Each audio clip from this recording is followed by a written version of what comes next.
Bonjour tout le monde, on se retrouve aujourd'hui pour le déballage de Heichbusters Project Vril, le cargo hold qui est en fait les stretch goals donc du jeu quand vous aviez une édition Kickstarter et on voit Sally donc dans toute sa splendeur.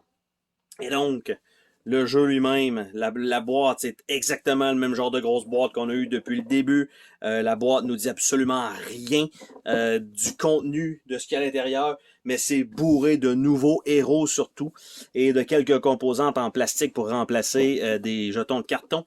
Donc encore une fois, une boîte de bonne qualité, bonne facture. Vous voyez les decks de cartes ici. Ça ne sera pas tout ouvert parce que c'est en langage anglais et français dans le même deck. On a un petit carton ici pour protéger le tout.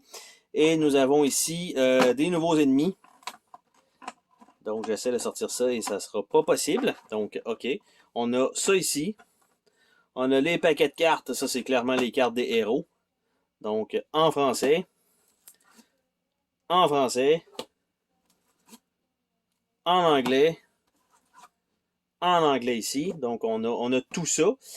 Et je peux enlever le petit carton maintenant, c'est moins à la serre. On a des figurines évidemment pour tout ça. On a la mission de O'Reilly. Donc mission pour déverrouiller O'Reilly et l'ajouter. Donc dans la mission 1, on peut faire telle chose. Donc c'est ce qu'on a. Et on a, en fait, en français, c'est gratitude à l'irlandaise, puis O'Reilly Mercy. Donc on a ça. On a des cartons, dans le fond, c'est ce qui fait que c'est pesant. C'est sensiblement tous les armes de tous les nouveaux personnages, parce qu'il y a 4 planches au total. Donc, c'est fort probablement que ça et des skills, parce qu'il y avait des skills supplémentaires. Je sais que dans le pack d'Errata, qui va arriver un petit peu plus tard, il y a des jetons supplémentaires pour qu'on puisse acheter des compétences lorsqu'on fait les campagnes et que certains personnages puissent avoir les mêmes parce qu'initialement, chaque compétence, à part ceux qui viennent avec le personnage, sont en simple copie. Donc, tout simplement, c'est peut-être intéressant de pouvoir pouvoir utiliser ou acheter la même chose. Donc, pour ce qui est des jetons eux-mêmes, donc on en a quand même quelques-uns ici. On a les armes, donc on voit qu'il y a des haches, les Colt 1911. Il y en a un ici, c'est son bras qui est Armor Piercing. On a des couteaux, on a la même arme qui s'ajoute, qui c'est le même pistolet tout simplement. On a un lance-flamme, on a une clé ici, on a un logger, on a 2 pistolets silencieux. On a un lance-roquette, on a ici un... Je ne me rappelle pas comment ça s'appelle, mais bref, ça a un nom particulier. On a un genre de machette ici, on a un shotgun, on a une masse. Et de l'autre côté, bon, je pourrais quand même les montrer pour les upgrades, là, quand même, pour ceux qui veulent voir un peu c'était quoi le contenu. Donc, chacun des upgrades ajoute souvent un dé supplémentaire d'Evril et des rouges. Par la suite, un deuxième carton qui est exactement la même chose, mais en français. Donc, on peut passer rapidement dessus. Par la suite, on a les autres cartons en anglais. Donc, encore une fois, plusieurs trucs qui se répètent. Ici, on a une genre de scie. On a un PPSH ici qui a l'air d'être nouveau. Et c'est à peu près ça. Donc, ce sont les mêmes armes, les mêmes choses qui sont répétées quelques fois pour certains personnages. Donc, on a ça. Et on l'a tout simplement aussi en anglais cette fois-là. Donc, c'est la même chose. Et les copies en vril. Et voilà. Donc, ça, c'est ce qu'on a là-dedans. On a ça ici. On va mettre ça là. Ça va déjà être réglé. On a côté figurine. Dans cette boîte-là, on a ce qui semble soit être des nouveaux ennemis, ce qui est possible. Il y a aussi un petit paquet de cartes comme ça. Il y a des deuxièmes, soit des soldats supplémentaires, ou simplement une pose différente.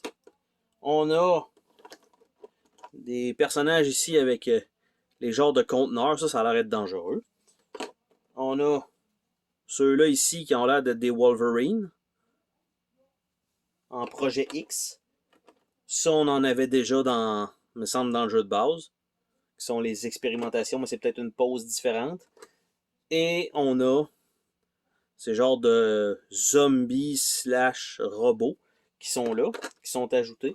On a la petite sirène pour marquer notre évolution sur la charte des tours, qui est nouveau plutôt que d'avoir un jeton de carton. Et on a 4 plaques comme ça, avec les chiffres 1, 2, 3 et 4. Donc, pour l'ordre des héros, dans quel ordre ils vont jouer, plutôt que d'avoir les jetons de carton, c'est remplacé par les jetons de plastique. Donc ça fait super cool, ça fait très bien le travail. Et ce n'est pas collé, ça c'est une bonne chose. Je vais pouvoir peut-être envoyer ça là sans que tout arrache. C'est quand même ça de gagner. On voit rapidement, mais je vais laisser ça de côté parce que je veux ouvrir les cartes avant qu'on se lance dans les personnages.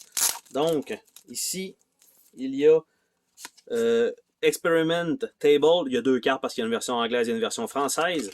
Et donc, c'est ce que ça donne. Et c'est pour le scénario d'O'Reilly, entre autres. Donc, on va le chercher dans une table, sur une table d'expérimentation, parce que le pauvre O'Reilly, on l'a vu, on a la figurine dans le jeu de base, mais on n'avait pas de scénario ni de carte pour lui. Tout va être dans cette boîte-là d'expansion. Donc, je ne vais pas prendre les cartes en français, je vais prendre les cartes en anglais, même si la vidéo est en français, parce que tout le reste de ma version est en anglais. Donc, on a l'expérimentation 1080A, qu'on a 2 côtés. Par la suite, on a Général von Heikenberg, qui est la même chose, il y a 2 côtés. 12, c'est quand même beaucoup pour personne armure. Heinrich Grobert, donc lui aussi 2 côtés. On a les Soldiers, donc je ne sais pas si c'est nouveau, mais The Horde Meister, probablement que c'est une nouvelle faction. Donc, The Horde Meister, encore une fois. On a les Zombies. Ok, c'est parce qu'il y a les 2 versions non, même pas, je dis les 2 langages, mais non, c'est 2 paquets complètement différents. Les détecteurs, ce sont donc les genres de robots bizarres. Uber Soldaten, avec une seule et unique grosse masse. Les Sentry Flamer, donc vous n'avez pas vu les figurines encore. Les Sentry Gun, ça c'est de la merde, ça fait mal. Le Horde Meister, ça ce sont les cartes Raid, cartes faction. Heckenberg Gauntlet. Mission O'Reilly, la carte de mission. Et on retourne avec ça ici. Donc c'est ce qu'on a comme carte. Donc pour les grosses cartes comme ça. Par la suite, on a 2 paquets de cartes de héros. Ce qu'on va faire, c'est que je vais en ouvrir un. Je vais vous montrer les héros, les figurines de ces héros-là. Pratiquement à mesure, je pense que je pourrais faire ça. Évidemment, leur plastique est toujours extrêmement résistant. Je pense que je pourrais faire des vestes par balles avec ces plastiques-là. C'est incroyable à quel point c'est efficace. Je suis en train de me brûler les pouces. Donc, le premier personnage, vous voyez ici, ça va être le prochain. On a Tain. Donc, Tain a une machette et un shotgun. Et ses cartes. Donc, Haka, le War Party. Donc, ça va être le même principe que les autres qu'on a déjà vus avant de toute façon. Donc, le même genre de truc. Par contre, lui, ce qu'il faut se dire, c'est qu'il y a un shotgun qui est une nouvelle arme qu'on n'avait pas vue avant nécessairement, mais qui n'a pas l'air de faire grand-chose de différent de ce qu'on n'a pas déjà vu.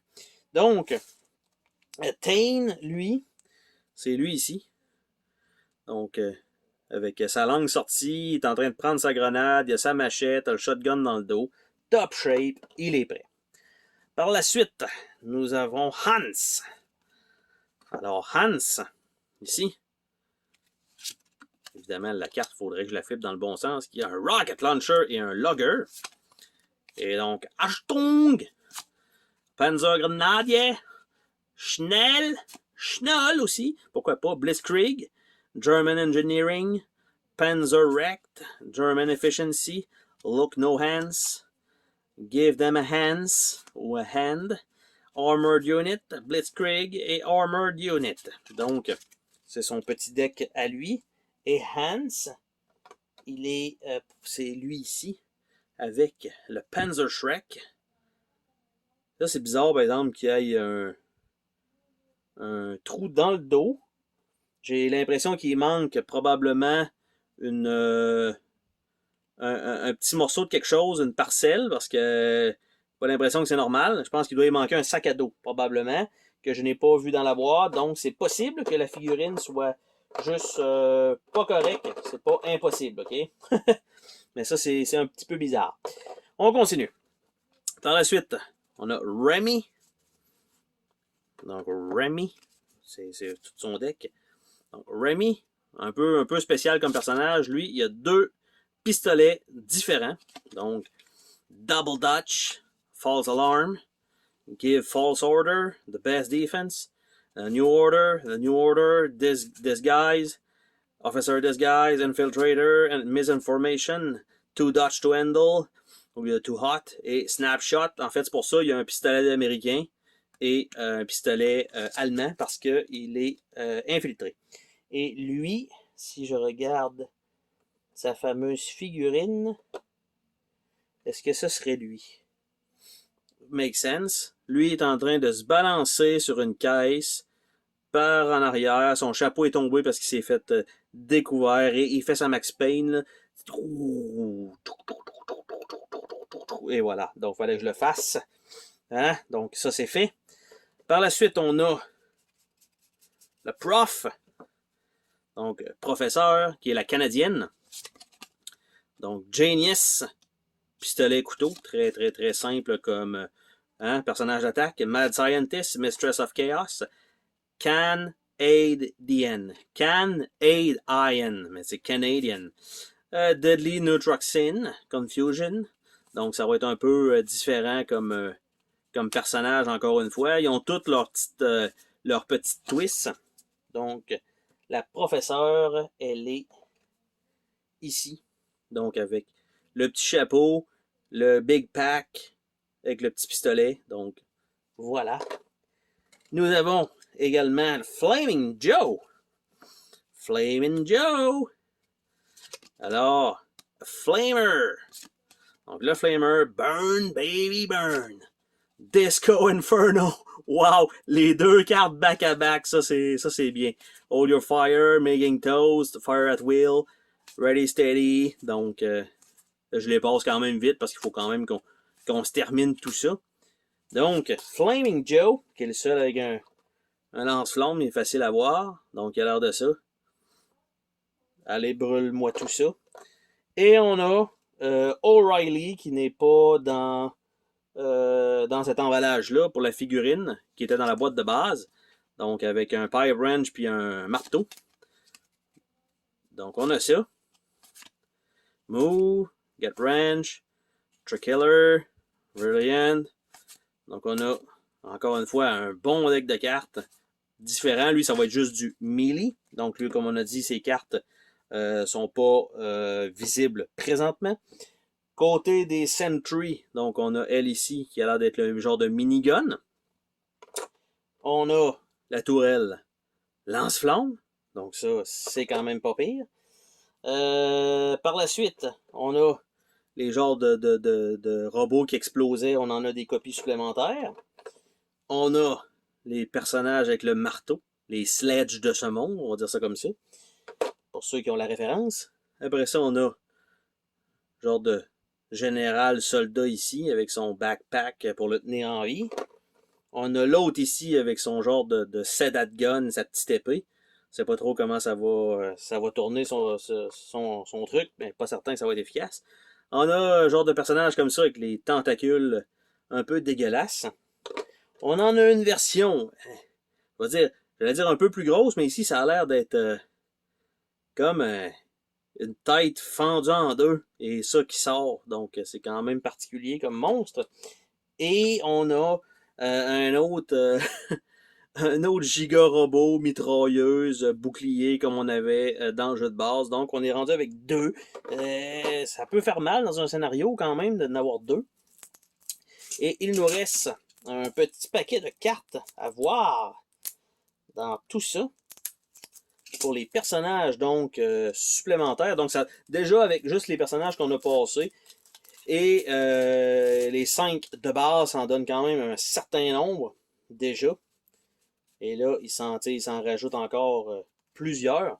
Donc nous avons Irena. Donc avec 2 pistolets silencieux. Donc, une russe. Dual pistol. Scouting. Spy. Chain kill. Crack shot. Sneak attack. Ambush. Chain kill. Et avec tout ça, ce qu'il faut savoir, c'est qu'il faut aussi connaître un peu son personnage éventuellement. Donc, elle comme ça, c'est elle ici. Avec le chapeau, les 2 pistolets silencieux. Ça fait badass. Par la suite, on a Bochka. Bochka, ici. Qui est le personnage avec le bras métallisé et le PPSH. Donc, For Mother Russia. Donc, on a un deuxième personnage russe. Donc, Leninhan. Comrade. Donc, ils ont fait des petits jeux de mots avec tout ça en plus, ce qui est quand même bien. Donc, Bochka avec son... Peut-être pas en position de combat comme les autres héros, mais assise ou assis, je dirais que c'est peut-être un monsieur, sur un beau baril à moitié percé. Après ça, nous avons le doc. On avait le prof et on a aussi un doc. Donc, doc avec la scie, hein, bien sûr, c'est toujours pratique de faire une amputation. Donc, plutôt que d'essayer vraiment de soigner ou de donner de la morphine jusqu'au temps qu'il s'endorme, on choisit de faire... genre, j'ai reçu une balle dans le cou, parfait, on ampute. Bon, ça c'est pratique comme médecin quand même, vous me direz. Pas vraiment.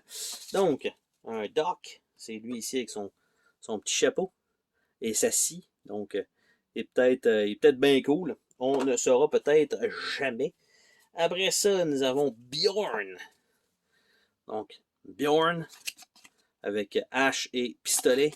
Donc, Valhalla Await. Donc, un genre de viking. Un normand. Donc, on ne va pas l'appeler normand. Je pense que c'est pas une bonne idée. Donc, lui ici, il est vraiment en position style platoon. Tirez-moi dessus ou je me fais tirer dans le dos en ce moment. Donc, voilà. Il est là. Nous avons, comme avant-dernier personnage, nous avons Coolbeer. Coolbeer avec un stand et ce genre de machette. Donc, personnage un peu plus, je vais dire, asiatique, là, du moins de ce que je vois là. Désolé, je connais pas nécessairement la nationalité avec une simple image comme ça. Il y a des personnages, c'est plus facile. Je vais dire notamment les Américains parce que leurs habillements, c'est clair, malheureusement. Peut-être un peu moins clair pour moi, pour ceux-là. Donc, ici, le personnage avec la Sten et son couteau caractéristique. Et nous avons Brad, qui n'est pas le sergent. Donc, Special Ops et couteau. Donc, nous avons aussi ce personnage-là, Brad, on va dire un autre Américain, malgré qu'il y en avait quand même quelques-uns dans la boîte de base, qui ressemble quand même au sergent, parce que c'est le même genre d'habillement américain. Mais, lui, il est où? Il est ici. Lui, il est en pause d'action avec son pistolet et son couteau. Donc, ça fait le tour de nos personnages de cette boîte-là. Il y a juste vraiment Hans qui manque probablement un petit morceau de dos. Et donc, c'est tout. C'est beaucoup de matériel pour, on va dire, un contenu donné là, supplémentaire, stretch goal. C'est quand même très bien. Là. Donc, je vais rembarquer ça ici comme ça. Je vais tenter de remettre ça dans le carton en espérant de rien exploser encore une fois. Parce que je dis ça à chaque fois, mais il se passe toujours quelque chose. On entend le bruit, ça fait mal. Là, je suis coincé, je sais pas où. Et voilà. Donc, j'ai réussi finalement à remettre le tout. Donc, ça comme ça, on va mettre le petit carton dans le coin parce qu'il devait avoir un petit carton dans le coin. J'ai déballé des cartes, on va les remettre debout pour l'instant. Ils prennent plus de place que quand ils étaient empaquetés comme ça. On dirait qu'ils prennent le double de volume. Hein? On dirait que c'est emballé sous vide, alors que pas du tout. Et j'embarque ça ici. Et voilà. Donc, ça fait le tour du déballage du cargo hold pour Ridgebusters Project Vril. Bye bye.